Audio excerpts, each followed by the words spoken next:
देखिए नीलम जी, सबसे पहले तो मैं मेन मीडिया को, सोशल मीडिया को बहुत बहुत साधुवाद कहूँगा कि राजेंद्र पाल गौतम जी के बाद अब शिक्षा मंत्री बिहार ने ये बीड़ा उठाया है। और एक मोटिवेशन भी है कि जब भी कोई बहुजन समाज के हितों की बात करता है जी। जब भी कोई पाखंड और अंधविश्वास को उखाड़ने की बात करता है तो बहुजन समाज उसको हाथ हाथ लेता है और रातों रात इसको रुला देता है। जैसा कि पूर्व में हमने देखा, राजेंद्र पाल गौतम जी आज पूरे देश में छाए हुए हैं। जो आम आदमी पार्टी का जो दिल्ली का मंत्रिमंडल है या दिल्ली के जितने विधायक हैं उनको शायद कोई नहीं जानता पूरे देश में, पूरी दुनिया में, लेकिन आज राजेंद्र पाल गौतम जी को पूरी दुनिया में लोग जान रहे हैं जी। तो इसी क्रम में अब बिहार के शिक्षा मंत्री चंद्रशेखर जी भी शामिल हो गए हैं। और जब कोई ऐसा मुख्य व्यक्ति ऐसी बात कहता है तो निसंदेह वह रिकॉर्डेड होती है और रिकॉर्डेड चीजें जो है तुलनात्मक अध्ययन का कारण बनती हैं।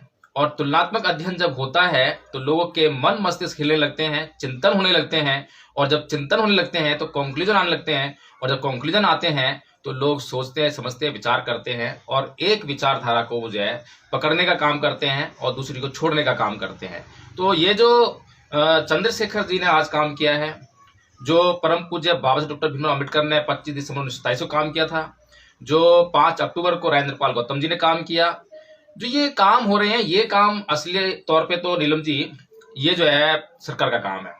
और मैं ये समझता हूँ सरकार को जो है article 13 the constitution of India, Bharat के संविधान का जो अनुच्छेद 13 है उसको ध्यान में रखते हुए भारत के संविधान में एक सूची लेकर आनी चाहिए, एक शेड्यूल लेकर आना चाहिए, और उसमें उन सभी ग्रंथों को, उन सभी साहित्यिक पुस्तकों को जो कि मानवता का विरोध करती हैं, अंधविश्वास और पाखंड को फैलाती हैं, उनको जो है उसमें सूचीबद्ध किया जाए, उनको जो है रखा जाए। मैं ये नहीं कह रहा कि नष्ट कर दिया जाए, रखा जाए, साहित्यिक चीजें हैं, लेकिन उसको जो है उसमें ये बताया जाए बाकायदा जो है कि ये जो चीजें हैं ये साइंटिफिक टेम्परामेंट के लिए बहुत घातक हैं, ये अंधविश्वास और पाखंड का जहर फैलाने वाली साहित्यिक रचनाएं हैं, जिससे कि इस देश के लोग जो है थोड़ा सा जागरूक हो सकें और सोच समझकर जो है उनका अध्ययन करें। तो नीलम जी, ये जो आज जो हो रहा है बहुत अच्छा हो रहा है, और मीडिया जो है आज इसलिए ये आवाज उठा रही है। वैसे मीडिया जो है कभी आवाज नहीं उठाती इन मामलों में, कभी भी इन पर डिबेट नहीं करती है, और अभी भी अगर मीडिया डिबेट कर रही है तो डिबेट करने के लिए वो जो प्रपंच रचा होगा उसने, तो वो सब कुछ जो है इस जो मनुवादी विचारधारा है, ये धार्मिक अंधविश्वास है, पाखंड है, इसको सपोर्ट करने के लिए प्रपंच रचा होगा। और वहां पर ऐसे मतलब कमजोर किस्म के आदमियों को डिबेट के लिए लेकर आएंगे वहां पर जो है, जो कि वहां पर जो है ज्यादा तर्क ना कर पाए या वहां पर जो कोई कंक्लूजन ना निकल पाए। लेकिन सर, जिस तरह से हम देख रहे हैं, मैं जिस तरह से प्रज्ञा मिश्रा की बात करूं या तमाम जो बहुजन मीडिया है मैं उसकी बात करूं, या जिस तरह से जो मेन मीडिया है उसकी बात करूं, जो डिबेट चल रही है, तो कहीं ना कहीं अपने आप को जो हिंदू रक्षक कह रहे हैं आज या हिंदू संत है, वो ये कहते नजर आ रहे हैं कि जिस तरह से मंत्री जी ने जो बयान दिया, और खासकर उसमें एक चीज और उठ रही है, जो रामचरितमानस में जो सुंदर कांड है उसमें एक जो चौपाई है, ढोल गवार पशु शूद्र और नारी ये सभी सकल ताड़न के अधिकारी। तो इस अर्थ का जो इसका अर्थ निकलता है इस चौपाई का, इसको बहुत ही मतलब अलग तरीके से डिफाइन कर रहे हैं कि जो लोग हैं आज कहीं ना कहीं वो जो बहुजन समाज के लोग, उन्होंने बिल्कुल स्पष्ट कहा है कि ये जातिवाद फैला रहे हैं, और कहीं ना कहीं आज ये लोगों को एहसास करा रहे हैं कि आज आपके ऊपर जो ये ग्रंथ है इनमें उल्टी सीधी बातें लिखी हुई है ताकि लोग इसका विरोध करें और मेन मुद्दों से हट जाए। तो सर, जो एक व्याख्या है इसकी, क्योंकि आपने भी अच्छे तरीके से रामचरितमानस भी पढ़ी है, सुंदरकांड भी पढ़ा, और इसकी जो चौपाई है उसको मीडिया में जो चौपाई है उसका अर्थ कुछ अपने तरीके से बताया जा रहा है, तो आप किस तरह से देखते हैं सर इसको?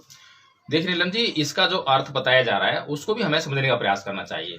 हमें किसी भी बात को, क्योंकि हम बौद्धिक लोग हैं, बुद्ध के मानने वाले लोग हैं, बाबा साहेब के मानने वाले लोग हैं, और बाबा साहेब और बुद्ध को जो मानता है वो किसी भी प्रकार की बातों से डरता नहीं है, बल्कि विश्लेषण करता है, चिंतन मनन करता है, खोज करता है, अन्वेषण करता है, और जो तथ्य निकलकर सामने आते हैं, जो प्रमाण निकलकर सामने आते हैं, उनके आधार पर बात करता है। तो आप देखती भी होंगी कि कभी भी जो है जो अम्बेडकरवादी है या बौद्ध व्यक्ति है वो कभी भी किसी भी डिबेट से घबराता नहीं है, कभी चिंतन से घबराता नहीं है। वो हर तरह के प्रहार को स्वीकार करने के लिए, हर तरह के निमंत्रण को स्वीकार करने के लिए हमेशा तत्पर रहता है। तो ये जो चौपाई जो कह रहे हैं कि ये अर्थ इसका जो है, इसमें जो ताड़ना शब्द है इसका अर्थ मारना पीटना नहीं है, इसका अर्थ है समझाना बुझाना। चलो एक बार के लिए हम मान भी लेते हैं। तो इसमें जो 4-5 जो बातें बताई गई हैं, ढोल जो कि निर्जीव है, उसको आप कैसे समझाएंगे भाई? किस तरह से आप समझाएंगे, बताइए जरा। जो मुझे पशु है, आप उसकी भाषा जानते हैं क्या? कैसे समझाएंगे आप उसको? जो है उसको जब आप कंट्रोल में करते हैं, इसका देखो मतलब जो क्या निकलता है नीलम जी, ढोल जो है संगीत बिना पीटे नहीं देता, ये तो मतलब निकलता है। लेकिन समझाने का मतलब हाँ बिल्कुल नहीं निकल रहा कि किसी भी तरीके से ढोल को समझाया जा सके। तू संगीत दे भाई, तू संगीत दे, कितना ही बोलो उसको, संगीत देगा क्या? जब तक उसको पीटेंगे नहीं, जब तक वो संगीत नहीं देगा। तो तुलसीदास जी का जो यहाँ पे ढोल जो लेकर आए हैं, सीधा मतलब यही है कि वो जब पीटना चाहिए उसको, जो है ठीक है ना, जब ये वो संगीत देगा। अगर संगीत सुनना है तो ढोल पीटना पड़ेगा। पशु जो है आपकी भाषा नहीं समझता है बिल्कुल भी, जो है। तो तुलसीदास जी अगर पशु को लेकर आए हैं तो कैसे समझाएंगे उसको? उसको समझाने के लिए अक्सर जब से दुनिया में पशुपालन शुरू हुआ है तब से लेकर आज तक जो है लकड़ी के डंडे से जो है पशुओं को नियंत्रित किया जाता रहा है। तो यहाँ पर भी पीटने का अर्थ निकल के आ रहा है। फिर गवार भी आपकी बात को समझता नहीं है, क्योंकि अगर समझदार होता तो फिर आपको कुछ कहने जरूरत नहीं पड़ती। तो उसको भी आप जो है, जो दुनिया का जो चलन है उसमें उसको जो है डांट कर, फटकार कर उसको नियंत्रित रखा जाता है। इसी तरह से शूद्र और नारी, अब ये दो चीजों के लिए ये तुलसीदास जी कह सकते हैं कि इनको समझाने बुझाने की प्रक्रिया है। लेकिन उन्होंने एक कैटेगरी बनाई है, उस कैटेगरी में अब इनको अलग करके और उन तीनों को अलग करके नहीं देखा जा सकता है। तो कैटेगरी जब बनाई गई है तो उस कैटेगरी में समरूपता होनी चाहिए, और जब समरूपता आएगी तो पिछली जो 3 चीजों की हमने बात की है, तो आगे की जो दो चीजें हैं उन पर भी वही शब्द का वही अर्थ लागू होगा। पहली चीज ये है। दूसरी चीज ये है कि क्या केवल समझाने बुझाने का जो कार्य है केवल शूद्र और नारी को ही करना चाहिए, कि खाली जो है शूद्र और नारी को ही समझाने की जरूरत है? क्या जो बाकी के जो लोग हैं, क्षत्रिय है, वैश्य है, ब्राह्मण है, क्या इन लोगों को समझने की जरूरत नहीं है? इनको ये समझे समझाए रहते हैं, क्या ये इनको जो है किसी शिक्षा की जरूरत नहीं है? तो नीलम जी इस तरह से अगर देखें तो ये लोग जो है सिर्फ लाग लपेट कर रहे हैं, ये तुलसीदास जी को बचाने का प्रयास कर रहे हैं। अच्छा, तुलसीदास जी को बचाना नहीं है, इनको बचानी है रामचरितमानस। एक्चुअली क्या है कि जो रामचरितमानस है उसका इस भारत देश के लोगों के जीवन में कोई यूज नहीं है, वे उससे जो है किसी प्रकार की कोई सीख नहीं लेते हैं। आज तक मैंने देखा नहीं है कि किसी व्यक्ति ने कुछ उससे सीख ली हो और अपना जीवन जो उसने सुंदर बना लिया हो। वहीं दूसरी तरफ हम देखते हैं कि भगवान बुद्ध के जीवन से जो है लोग सीख लेते हैं और जो उनके उपदेश हैं उनका आचरण करके महानतम जीवन जीने के लिए जो है प्रेरित होते हैं। तो बुद्ध के जो सिद्धांत हैं उनको दबाकर और ये जो उल जुलूल सिद्धांत हैं इनको दुनिया के सामने पेश करने का ये एक एजेंडा है और एक प्रपंच है। सब जिस तरह से शिक्षा मंत्री जी ने खासकर मनुस्मृति की बात करी, रामायण की बात करी, और जिस तरह से वंच ऑफ थॉट है अभी वर्तमान में जो हम देखते हैं उसकी बात करी, उन्होंने कहा कि आज के समय में ये तीनों ही ग्रंथ एक तरह से विषैले हैं और इनको खत्म कर देना चाहिए। लेकिन उस पर जिस तरह से प्रज्ञा मिश्रा का जो एक पलटवार आया है, उन्होंने यहाँ तक ये कह डाला कि वो जब भाषण दे रहे थे, जब ये चीजें समझा रहे थे, जिस जगह पर समझा रहे थे वहां पर मतलब जो बच्चे हैं एजुकेशन लेने वाले वो हर वर्ग हर धर्म के थे, लेकिन यहाँ पर मंत्री जी ने बिल्कुल नहीं सोचा और जो निम्न जाति से आने वाले बच्चे हैं उनके माइंड में ये सेट कर दिया कि हमारे पूर्वजों के साथ में इतना अत्याचार शोषण हुए और वो इस तरह से मतलब देश में देखे जाते थे। तो सर मैं ये भी जानना चाहूंगी, क्योंकि उन्होंने एक बात कही है कि मंत्री जी जातिवाद फैला रहे हैं, तो ये जातिवाद मंत्री जी फैला रहे हैं या वो लोग जो आज इसके पक्ष में उतरे हुए हैं? देखिए नीलम जी, ये जो प्रज्ञा मिश्रा है इसको शायद इतिहास की जानकारी नहीं है। अगर मंत्री जी आज ये जातिवाद फैला रहे हैं जो कि लोगों को सच्ची बात बताकर बच्चों को आगाह कर रहे हैं कि भैया सावधान रहना, यहाँ पर जो ये धर्म ग्रंथ के जाल में तुम्हें फंसाकर जो है तुम्हारा जीवन बर्बाद करने वाले हैं, तो इसलिए इन धर्म ग्रंथों से दूर रहना, ये समझा रहे हैं। तो मैं ये पूछना चाहता हूँ कि जब अभी ज्यादा दूर की बात नहीं है, बाबा साहब डॉक्टर भीमराव अम्बेडकर को महार तालाब का आंदोलन करना पड़ा था। वो आंदोलन क्या था जी, और उन्होंने वो आंदोलन क्यों किया? क्या वहां पर जो उनको पानी पीने से, जिस तालाब से कुत्ते बिल्ली जानवर पानी पी सकते थे, लेकिन वहां पर कोई शुद्ध कर पानी पीता था तो उसको लाठी डंडे मारकर उसकी हत्या कर दी जाती थी। तो ये जो पानी पीने के अधिकार से, जो कि मौलिक अधिकार है, मानवाधिकार है, प्राकृतिक अधिकार है, इससे कौन रोक रहा था? और क्या ये जो रोका जा रहा था ये किस आधार पर रोका जा रहा था? क्या ये आर्थिक आधार पर रोका जा रहा था? क्या वो गरीब थे इसलिए रोका जा रहा था, या वो किसी पार्टिकुलर जाति से थे इसलिए रोका जा रहा था? तो जातिवाद जो है किसने फैलाया? ज्योतिबा फूले ने जो आंदोलन चलाया, और उस आंदोलन में इस प्रज्ञा मिश्रा को आज जो ये जितना बोल रही है पत्रकार बनकर, और जो पढ़ाई लिखाई करने स्कूल कॉलेज गई होगी, वो स्कूल कॉलेज जो सबसे पहले खोलने का काम किया वो किसने किया? और प्रज्ञा मिश्रा जैसी ब्राह्मणी तो उसमें पढ़ने आई थी पहले, जो है कोई शूद्र समाज से पढ़ने नहीं आया था। तो ये जो इस देश के महापुरुष जिनके ऊपर ये लांछन लगाया जाता है। अब बाबा साहेब ने जो संविधान लिखा जी। उसमें प्रज्ञा मिश्रा को क्या एक्सक्लूड कर दिया है कि इसको कोई अधिकार नहीं मिलेगा क्योंकि ये प्रज्ञा मिश्रा है, ब्राह्मणी है, बल्कि इसको सबसे पहले अधिकार दिए, समानता का अधिकार दिया, समता का अधिकार दिया और तमाम तरह के जो है विवाह करने का अधिकार दिया हिंदू कोड बिल के तहत। और तमाम वो आज जितने भी अधिकार जो आज एक महिला एंजॉय कर रही है, किसी भी समाज की हो, चाहे वो मिश्रा हो चाहे कोई भी हो, तो वो जो है हिंदू कोड बिल के तहत जितने अधिकार हैं, विवाह करने का अधिकार, विवाह विच्छेद करने का अधिकार, भत्ता कहते हैं उसको, जो है संपत्ति में बराबरी का अधिकार, गुजारा भत्ता का अधिकार, और नीलम जी जो दत्तक लेने का अधिकार होता है, दत्तक पुत्र लेने का जो है वो पहले नहीं था, लेकिन अब जो है बाबा साहेब के बनाए हुए कानून के अनुसार, हिंदू कोड बिल के कानून, अब कुछ लोग बोलेंगे हिंदू कोड बिल तो लागू नहीं हुआ, लेकिन जितना भी आप कानून पढ़ेंगे, आप चाहे हिंदू मैरिज एक्ट पढ़ लें, चाहे हिंदू सक्सेशन एक्ट पढ़ लें, जो भी तमाम कानून है हिंदू धर्म से रिलेटेड जो है उसको कोडिफाई करने वाले जो है वो सब जो है हिंदू कोड बिल आप पढ़ लीजिए, उसी का दूसरा नाम जो है वो कानून है। जी सर, एक चीज और जानना चाहूंगी, जिस तरह से प्रज्ञा मिश्रा ने 2 उदाहरण कोट किए हैं रामायण के, एक तो सबरी वाला प्रकरण है जो, और दूसरा है कि जो लोग आज विरोध कर रहे हैं या जो लोग इसके पक्ष में हैं, जो पक्ष में है खासकर वो ये चीजें देखे जो श्री राम जी है उनके भक्त या उनके सेवक कौन थे, उन्होंने इंडिकेट किया है हनुमान जी को। तो इस चीज को किस तरह से देखते हैं सर? देखिए, वो तो हमेशा रहा है कि जो चापलूसी करेगा, जो गुलामी करेगा, तो उसको तो कुछ ना कुछ मतलब जो है भक्तिभाव मिलेगा, लेकिन वो सिर्फ तभी मिलेगा, उसको जो है आशीर्वाद जब भी मिलेगा जब वो चापलूसी कर रहा है, जब वो उनके जो है सेवा कार्य कर रहा है, ठीक है। लेकिन उसी रामायण में जिसमें वो सबरी का उदाहरण दे रहे हैं, अब पता नहीं सबरी दलित है क्या नहीं है, वहां पे कोई डिफाइन नहीं किया है कि सबरी दलित है, सिर्फ जंगल में रहने से दलित नहीं आती है, जंगल में तो जो है बड़े बड़े ऋषि मुनि रहे हैं, ब्राह्मण थे वो जो सारे जो है, लेकिन उसी जंगल में शंभुक ऋषि की हत्या क्यों की जाती है, ये वाल्मीकि रामायण जो है प्रज्ञा मिश्रा को खुद पढ़नी चाहिए। ये दूसरों से डिबेट, दूसरी चर्चा क्यों कर रही है, किसी की जरूरत ही नहीं है।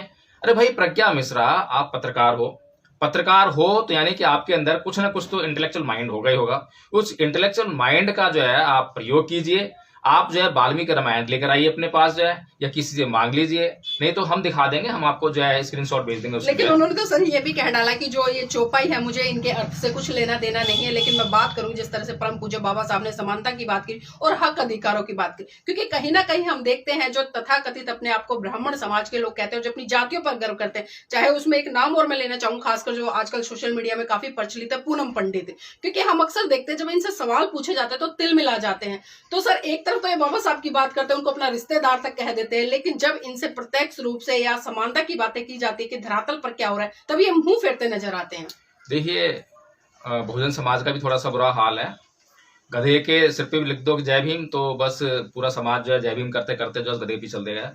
तो वही हाल है, आज प्रज्ञा मिश्रा हो चाहे वो पूनम पंडित हो, एक तो ये दोनों एहसान फरामोश हैं, ये जो है अपने मतलब के लिए तो बाबा साहब बात करेंगे, जहां तक इनके अधिकार की बात है, संविधान की बात है, बात करेंगे ये।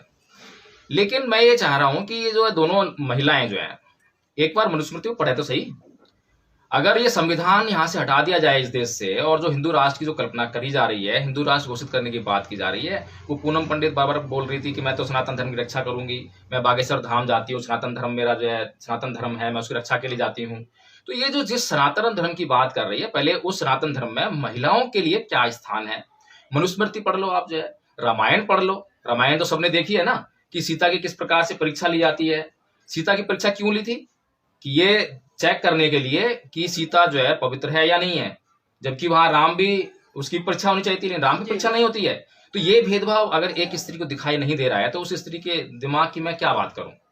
अब जिस तरीके से परीक्षा भी ले लिया, उसके बाद जो है जिस अवस्था में एक स्त्री को जंगल में छोड़ा जाता है, ये कौन सा कृत्य है? ये तो मानवीय कृत्य है ही नहीं, ये तो राक्षसों भी परे कृत्य है। अमानवीय कृत्य जो है जो व्यक्ति करता है उसको आप जो है मर्यादा पुरुषोत्तम बोलते हो, उसको भगवान ईश्वर बोलते हो। आपको भगवान की डेफिनेशन नहीं मालूम है कि भगवान के अंदर क्या क्या गुण होने चाहिए। भगवान के एक भी गुण पर जो है आपका कोई भी देवी देवता ईश्वर खरा नहीं उतरता है, और आप जो है उनके पीछे तो आप जो लग जाते हो, उनको बचाने की कोशिश करते हो, उनकी रक्षा करने की बात करते हो, उस संस्कृति की रक्षा करने की बात करते हो। लेकिन जो आदमी आपको ये जीवन जो आज जी रहे हो, वो जीवन देने के लिए अपने 4-4 बच्चे कुर्बान करता है, अपनी बीवी की बलि देता है, वो आपको दिखाई नहीं देता।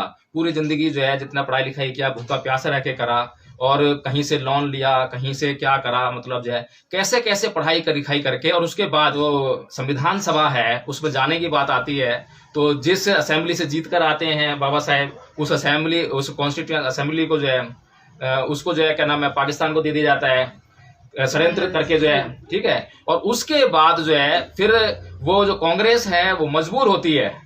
वो मजबूर इसलिए होती है कि जो कॉन्स्टिट्यूशन कौन लिखेगा, संविधान विशेषज्ञ भारत में तो है नहीं।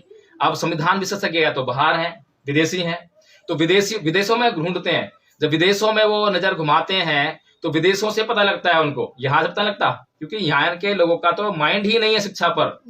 यहाँ पर जो काबिलियत पे है कि हमारे देश में क्या काबिलियत है क्या काबिलियत नहीं है, इस पर तो दिमाग ही नहीं चलता। यहाँ तो दिमाग चलता है जाति पे, धर्म पर, सांप्रदायिकता पर, जहर पर, छुआछूत पर और आजादी पर, ये चल रहा था।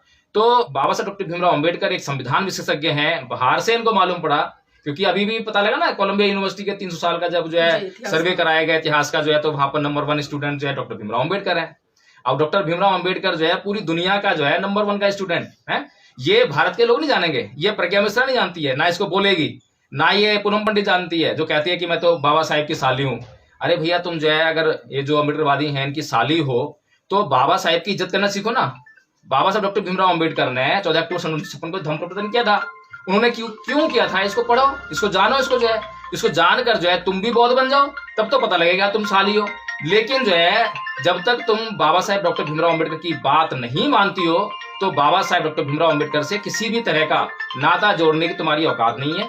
बाबा साहेब डॉक्टर भीमराव अंबेडकर की पहली पत्नी माता रमाबाई थी और दूसरी पत्नी जो सविता अंबेडकर जी थी वो भी जो है बाबा साहेब डॉक्टर भीमराव अंबेडकर के साथ साथ 14 अक्टूबर 1956 को बौद्ध बन गई थी। अगर आपको इस समाज की साली कहलाने का भी हक लेना है तो आपको पहले हिंदू धर्म में लात मारकर आपको जो है बौद्ध धर्म अपनाना पड़ेगा, जब आप कहेंगे कि हाँ मैं इस बहुजन समाज की साली हूँ। तो सर बहुत बहुत धन्यवाद आज की इस महत्वपूर्ण चर्चा में जुड़ने के लिए। और साथ ही बिल्कुल यहाँ पर एक चीज तो निकल कर आती है, क्योंकि लोग हमेशा टीका टिप्पणी तो करते नजर आते हैं लेकिन उस बात की गहराई में नहीं जाते हैं, और जाते हैं तो वो तब जाते हैं जब उनके खुद के अस्तित्व पर सवाल खड़ा होता है। लेकिन आज देखने वाली बात यह है, क्योंकि आज दो संस्कृतियों की लड़ाई इस देश में बहुत बड़े स्तर पर हो रही है, और कहीं ना कहीं जो आज जो बहुत सारी पुरानी चीजें हैं या जो हम कहेंगे कि पर्टिकुलर किसी समाज के लिए गलत चीजें, आज वो लोग पढ़ लिख कर सवाल खड़े कर रहा है। और जब सवाल खड़े करता है तो आप देख सकते हैं कि जो जाति है वो जरूर अपना मुंह खोलती है